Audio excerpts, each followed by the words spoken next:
Udah ngaji. Iya. Kalau belum kuat ya, Iya. di sini Di hati ya. jangan belajar tasawuf. Masya Allah. Nanti jadi gila. Nanti jadi gila. Ini kan sama ini. Sepertinya. Kalau tidak kuat-kuat, ya sudah serahkan aja sama Allah. Malah jadi gila dia. Iya. Ya, terima kasih Pak Haji ya. Ustadz, kalau tidak kuat jangan belajar tasawuf, nanti bisa gila. Nah, kalau nggak belajar yang bisa gila, karena nggak ada tuntunan. Jadi ilmu tasawuf, ilmu tentang hati, itu ulama mengatakan wajib dipelajari. Kan artinya kita sudah punya ilmu dasar-dasar yang kuat. Nah, kalau nggak ada ilmunya ya memang nggak bisa. Tapi artinya sebelum kita punya dasar ilmu yang kuat, yang kira-kira bisa menahan ini, jangan dulu belajar tasawuf. Nanti setelah kita kuat belajar tasawuf, karena kalau tidak itu nanti kita ngaji dulu seperti itu terus tadi katakan jangan belajar tasawuf. Nanti kalau sudah kuat di sini di hati ya. Lalu kita belajar tasawuf, kalau enggak jangan, karena tadi seperti itu tadi ya sudah serahkan aja sama Allah kan. Kalau di sini belum kuat kan sudah serahkan. Akhirnya kita nggak bisa berbuat apa-apa. Semua serahkan sama Allah karena sudah ditetapkan di sana. Apa kita berusaha, apa kita berbalik. Iya, bagus, baik Pak Haji. Makasih Pak Haji, semoga Allah membalas kebaikan Pak Haji. Memang kita harus punya dasar. Apa dasar dari kajian manajemen kolbu, manajemen hati? Atau apa dasar kajian tasawuf? Dasar-dasarnya itu seperti ikhlas, ridho, tawakal, sabar. Apalagi Pak Haji? Itu dasar-dasarnya. Umpama ini untuk mendekati paham. Ini ada tangga ini ya. Kalau misalnya Pak Haji naik ke atas, itu langsung lompat ke anak tangga yang ketiga. Jatuh nggak Bu? Jatuh. Tapi kalau udah kuat, kalau memang dia mampu. Kalau memang dia orangnya kuat, bisa langsung lompat ke anak tangga yang ketiga. Pinter Pak Haji. Ya Bu ya. Kira-kira bisa paham Ibu ya. Belajar tasawuf, kalau dia langsung lompat atau langsung dia mempelajari di tengah, dia bisa jatuh, artinya dia bisa bingung, pening. Begitu juga kalau kita mau naik tangga. Tangga pertama dulu, kedua, ketiga, keempat. Begitu juga. Harus dari dasar. Nah, apa yang dipelajari ini, yang saya sampaikan ini kajian manajemen hati, manajemen kolbu. Ada nggak sangkut pautnya dengan tasawuf? Ada. Ilmu tasawuf itu adalah ilmu bagaimana menata hati. Ilmu tasawuf itu juga ilmu bagaimana untuk dekat kepada Allah, untuk bisa dekat. Ilmu tasawuf juga ilmu bagaimana kita bisa mengenal Allah. Ilmu tasawuf juga ilmu bagaimana kita bisa mencapai hati yang bersih. Dan apa yang saya sampaikan ini dari mulai dasar, pertengahan, dan ujung. Insya Allah kalau kita ketemu lagi, kita mulai dari hikmah yang pertama. Ini kan karena permintaan Sohibul Bait Pak Haji Iwan. Ustaz Tri, tolonglah sampaikan nanti Ustaz, ini hikmah yang 140 tentang doa. Karena banyak orang yang stres, sengsara, menderita ketika doanya belum terkabul. Ya, dia semata-mata bergantung kepada doanya, kepada hajatnya, tidak bergantung kepada Allah, kepada rahmatnya, kepada karunia-Nya ketika berdoa. Dia ketika berdoa tidak menjalankan, niatnya tidak untuk menjunjung perintah Allah, tidak untuk menampakkan bahwa kita ini lemah, berhajat kepada Allah. Nah, ini penting. Makanya bagus sekali ini disampaikan. Wallahu a'lam bishawab. Hanya Allah yang Maha mengetahui jawabannya. Pak Ti, Bapak ada dua orang. Ibu-ibu sekarang gantian. Nah, Bu baju merah, Ibu Hajah. Masya Allah, tabarakallah. Nah, iya silakan Bu. Saya selalu menyuruh anak saya Iya. berdoa mau Mm-mm. supaya Mm-mm. mau diberikan Allah cita-cita Allah. Pinter. Itu salah doa saya. Iya, pintar kali, alhamdulillah ya. Sering begitu. Pertanyaannya, Ustaz, saya sering menyuruh anak-anak saya berdoalah kau supaya kau berhasil dalam sekolah. Apakah salah? Tidak. Yang salah kalau kita tidak menyuruh berdoa. Gitu. Tapi jangan sebentar ya Bu aja ya, sebentar. Pintar. Alhamdulillah ya, banyak yang nanya ya. Ya banyak. Tapi Bu, ya, jangan bergantung kepada keberhasilan, jangan bergantung kepada doa.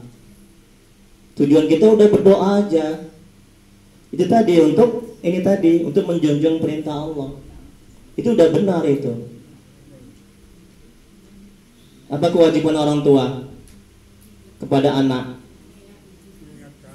Mengingatkan, ya, menyuruh, ya. Nah, jadi berdosa ibu kalau tidak mengingatkan. Kalau misalnya anak itu buat kemungkaran, ya, atau tidak ibadah, ibu biarkan, berdosa orang tua. Walaupun dia udah tua. Nah, begini Bu, kewajiban orang tua. Perhatikan Bu. Oh Bu, perhatikan. Tolong perhatikan. Yang pertama, kewajiban orang tua memberikan nama yang baik. Yang kedua, memberikan makan, pakaian. Kemudian memberikan pendidikan ilmu agama, kewajiban, haram hukumnya kalau nggak diberikan. Yang ketiga, kalau dia sudah capai umur, dinikahkan. Udah sampai situ kewajibannya. Udah, setelah dia menikah, apalagi kewajiban orang tua. Setelah dia menikah, kewajiban orang tua amal ma'ruf, saling mengingatkan, menasehati. Itu kewajibannya. Sudah sampai situ aja. Kalau misalnya dia sudah menikah, tetap kita ingatkan, nak sudah sholat, nak sudah ngaji, sudah berdoa, minta sama Allah semoga kamu tuh berhasil. Itu kewajiban itu, mengingatkan. Berdosa orang tua kalau tidak kita ingatkan. Jadi sampai setelah dia menikah. Saya itu kewajiban orang tua adalah menasihati, amal ma'ruf. Paham? Ingat, jemaah saya banyak yang bercerai. Karena apa? Karena orang tua terlalu ikut campur dalam urusan rumah tangga. Sampai-sampai rumah tangganya itu diatur oleh mamanya. Akhirnya bercerai.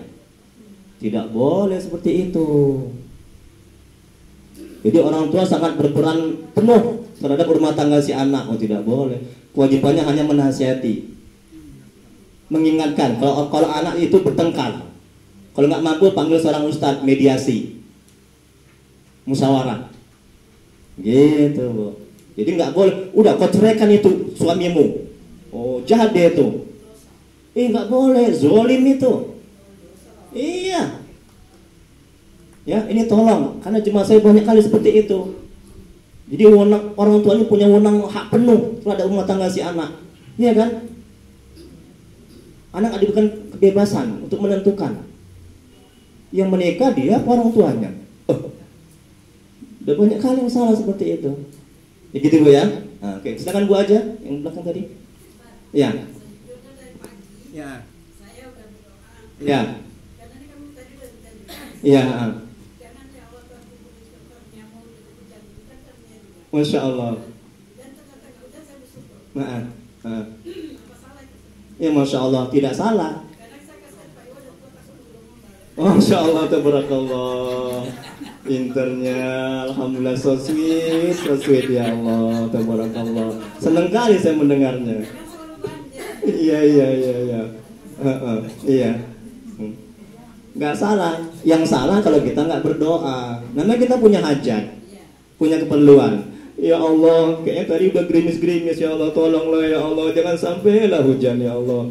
Kasihan Pak Jiwa kalau tim yang gulung ambal nih ya Allah. gitu. Ya Allah, nggak salah itu ya. Kita minta semua apa yang kita hajatkan, kita minta sama Allah Maha Kaya. Kalau kita minta sama makhluk, Pak Haji Bari mintalah, kan orang benci sama kita. Kau aja minta kan, oh benci aku sama kau kan begitu ya Bu ya. Kalau kita minta sama Allah, Allah malah senang dia. Semakin banyak kita minta, semakin senang Allah, semakin suka Allah, dan semakin banyak pemberian, betul? Makanya jangan nggak minta. Tapi sekali lagi, ini kata Imam, kita kembali kepada manajemen hati.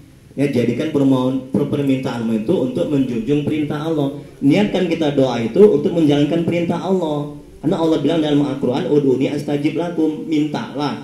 Kan perintah Allah itu kan. Maka akan aku kabulkan. Nggak pernah Allah nggak ngabulkan.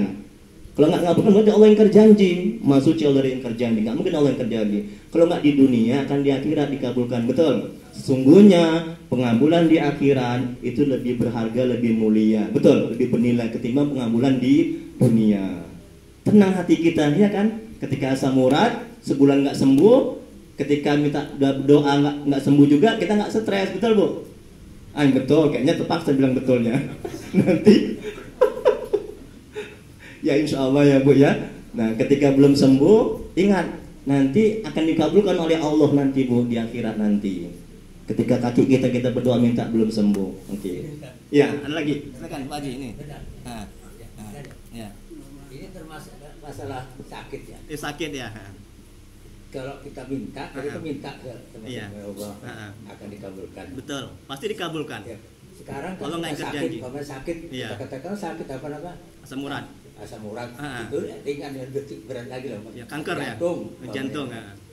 Sampai dia mati nggak dikabulkan Allah. Ini itu mana ceritanya? Kan itu. Karena permintaan kita kan di dunia kan supaya sakit jantungnya itu sembuh. Sampai mati dia nggak sembuh. Akan dijanjikan Allah akan diberikan di akhirat. Bagaimana kaitannya pemberian Allah di akhirat dengan sakit jantungnya nggak sembuh di dunia? Iya, pintar. Iya, pinter kali ya ibu-ibu bapak-bapak ini. Alhamdulillah, makasih Pak Haji ya. Ya, sakit jantung. Nah, kita udah minta ini udah lama berdoa, ya Allah tolong ya Allah sembuhkan jantungku ya Allah. Sampai meninggal dunia, Allah nggak sembuhkan jantung kita. Nah, itu macam mana? Tadi kan kata Allah nggak mungkin nggak dikabulkan. Semuanya apa kita minta dikabulkan. Nah, nanti Allah akan kabulkan di akhirat. Bagaimana pengabulannya? Wallahu a'lam, hanya Allah yang Maha mengetahui. Kalau supaya tahu kita meninggal dulu lah.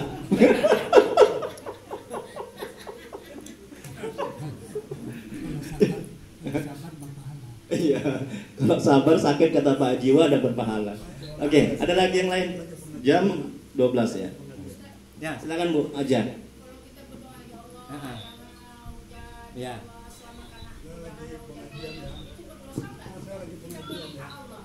Kita apa? Memerintah. Ya Allah jangan hujan, ya Allah selamatkan aku, selamatkan aku ya Allah. Berdosa nggak itu Ustaz? Kan kita itu kan memerintah Allah. Seolah-olah maaf ya Allah itu kan babu gitu ya. Ya, nauzubillah ya, jangan sampai ya. Kayaknya macam ada kesan begitu ya. Nah, jadi harus diperhalus lagi doanya. Macam mana? Gimana contohnya misalnya? Kayak tadi kan tentang hutang. Umpama kita punya hutang, ya kan? Jangan langsung ya Allah aku punya hutang, lunas ya Allah ya. Lunas ya Allah ya. Kok kayaknya kita mengatur Allah gitu ya. Emangnya Allah itu kawan kita gitu ya. Nah, ya Allah, besok jatuh tempo ya Allah. Besok ya Allah ya, lunas ya Allah ya. Ya Allah kok kayak apa gitu ya.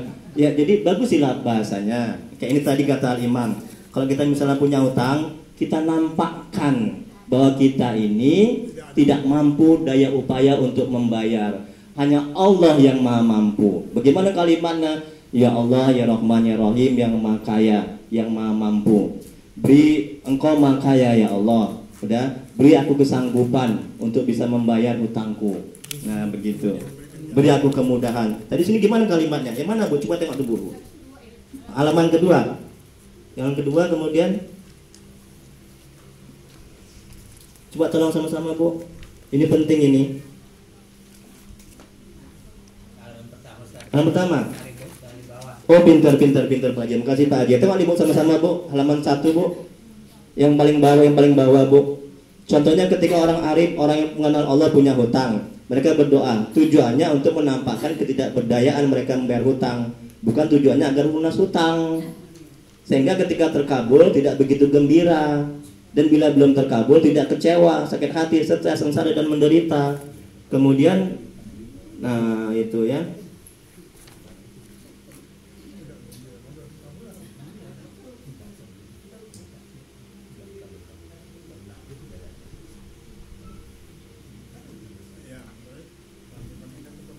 Engkau maha kaya ya Allah, aku tidak mampu ya Allah. Nah, beri aku kesanggupan untuk melunaskan hutangku ya Allah. Nah, begitu dia kalimatnya. Jadi untuk menampakkan kita ini nggak mampu, Allah yang maha mampu. Untuk menampakkan kita ini nggak berdaya, Allah yang maha hebat, Allah yang maha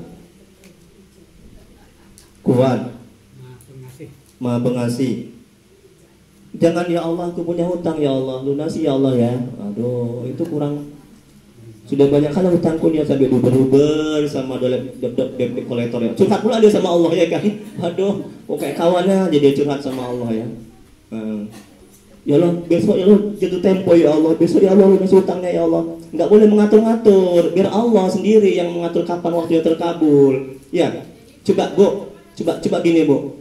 Kalau kita punya hutang, lunas hutang kita besok, kita minta besok. Ada nggak jaminan setelah lunas kita akan taat ibadah? Ada jaminan? Nggak ada. Makanya Allah ulur-ulur lunasnya hutang kita supaya apa? Supaya kita semakin banyak ibadah kita, tahajud kita, semakin bagus doa kita, semakin pasrah kita kepada Allah, semakin bertawakal. Jadi terserah Allah kapan terkabulnya doa. Jangan kita yang menentukan besok ya Allah ya, karena besok jatuh tempo. Jangan begitu. Seolah-olah kita tahu gitu bahwasanya kalau lunas hutang kita akan semakin dekat. Boleh jadi Bu, ketika lunas hutang berhenti kita ibadah. Betul? Kan banyak orang begitu kan? Ketika ada hutang tahajudnya rajin. Ya. Udah lunas Pak Haji? Berhenti tahajudnya. Banyak kan? Ya kan Bu? Banyak hutang rajin sedekah. Lunas hutang sedekahnya berhenti. Kikir, pelit, medit, banyak kan? Allah maha tahu, kita nggak tahu. Kadang kita sok tahu, menganggap apa yang kita inginkan itu yang terbaik, betul? Padahal buruk. Udahlah pasrah kepada Allah. Nah, gimana Bu aja? Jadi macam mana Ustaz? Misalnya nih, janganlah ya Allah begini, jangan begini, mohonlah maaf. Macam mana? Bahasa kita, kata-katanya sama Allah gitu. Mau minta apa Ibu? Ibu punya utang? Ibu punya utang? Enggak, jadi yang hujan tadi. Gimana contohnya coba kalimatnya? Hujan. Oh gitu. Janganlah kau beri aku sakit. Saya tanya sama ibu, sakit itu buruk apa baik? Baik. Nah kalau ibu baik, kenapa ibu menolak sakit? Kita sakit kan juga ibadah itu, dihitung ibadah. Kan gugur dosa-dosa. Sakit membuat kita dekat kepada Allah dan mengenal Allah, itu lebih baik ketimbang kita sehat, kita jauh dari Allah, betul? Nah, gimana doanya? Ya Allah, beri aku kesehatan ya Allah, agar kesehatan ini bisa membuat aku dekat kepadamu. Nah, begitu doanya. Ya. Jadi setiap kita doa kita kaitkan kepada Allah. Begitu. Apalagi contohnya, anak taat ya Allah, beri aku anak taat ya Allah, agar aku bisa semakin mengenalmu, bisa semakin dekat kepadamu. Jangan hanya ya Allah beri aku anak taat.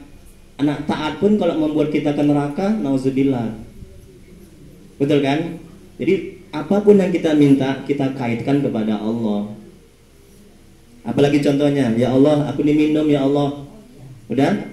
Nah dengan minum ini semoga aku bisa semakin kuat ibadah, sehat untuk ibadah, betul? Gitu, jangan hanya ya Allah aku minum ini, ya Allah minum. Begitu. Jadi semuanya kita kaitkan kepada Allah. Kalau nggak kita kaitkan kepada Allah, sia-sia permintaan kita. Itu nggak, permintaannya nggak baik.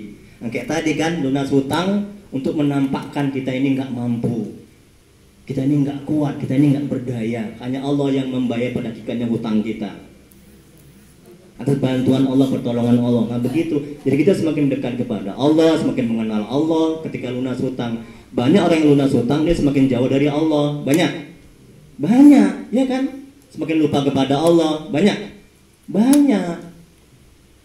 Padahal ada hutang itu baik, betul Bu? Sakit itu baik, betul? Anak nggak taat itu baik, suami nggak taat itu baik, betul? Kalau suami nggak taat, anak nggak taat, ada utang, sakit, membuat kita dekat kepada Allah, membuat kita mengenal Allah, membuat kita rajin berdoa, rajin tahajud, kan baik itu. Jadi semua ketentuan Allah nggak ada yang buruk. Yang buruk kalau kita menyikapi dengan sikap terburuk kita, itu manajemen hati. Masya Allah, berpikir ibu ini, alhamdulillah. Senang saya jemaah di sini ya. Pinter-pinter, rajin-rajin ya, alhamdulillah ya. Cerdas-cerdas ya. Udah banyak. Oke. Ada lagi? Nah, Ibu, lagi Bu, ada? Ya. Kalau nggak ada, doa lah kita. Ya, doa ya. Pak Jiwa.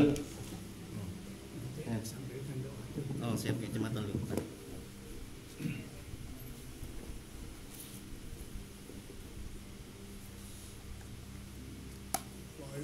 Bisa jadi asisten nih. Dulu. Iya.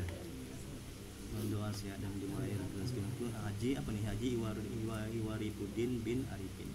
Haji Adibah binti Sidi Abdul Jalil. Haji Muhammad Reza Arifin bin Haji Bustami. Haji Sumarmi ya, binti Haji Sudirman. Keluarga bapak dan ibu-ibu yang ada di sini. Ini permohonan ini ya, doa sehat-sehat dan murah rezeki ya.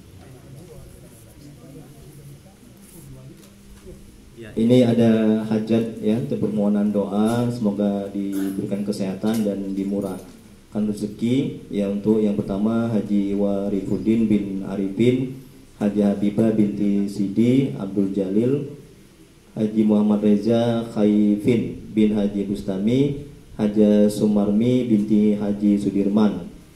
Dan juga untuk jemaah di sini ya, adapun niat kita membacakan umul kitab Al-Fatihah. Al-Fatihah. A'udzu billahi minasy syaithanir rajim. Bismillahirrahmanirrahim. Alhamdulillahi rabbil alamin. Ar-Rahmanir Rahim. Maliki yaumiddin. Iyyaka na'budu wa iyyaka nasta'in. Ihdinas siratal mustaqim. Siratal ladzina an'amta 'alaihim ghairil maghdubi 'alaihim waladdallin. Amin. Bismillahirrahmanirrahim. Alhamdulillahirabbil alamin. Hamdan yufi ni'amahu wa yakafi mazidah. Ya Rabbana lakal hamdu kama yanbaghi li jalali wajhika wa 'azimi sultanik. Allahumma shalli ala sayyidina Muhammad wa ala ali sayyidina Muhammad. Allahumma ighfir lana dzunubana wa liwalidina warhamhum kama rabbawna shighara. Li jami'il muslimin wal muslimat wal mu'minin wal mu'minat salahiya minhum wal amwat innaka 'ala kulli syai'in qadir. Allahumma inna nas'aluka salamatan fid din wa afiyatan fil jasad wa ziyadatan fil ilmi wa barakatan fi rizqi wa taubatan qabla al maut wa rahmatan indal maut wa maghfiratan ba'dal maut. Allahumma hawwin 'alaina fi sakaratil maut wa najata minan nari wal 'afwa indal hisab. Rabbana la tuzigh qulubana ba'da idh hadaytana wa hab lana min ladunka rahmah innaka antal wahhab. Allahumma ahyina bil iman wa misna bil iman wa surna bil iman wa dakhilna jannata mal iman. Allahumma sabbitna mal iman.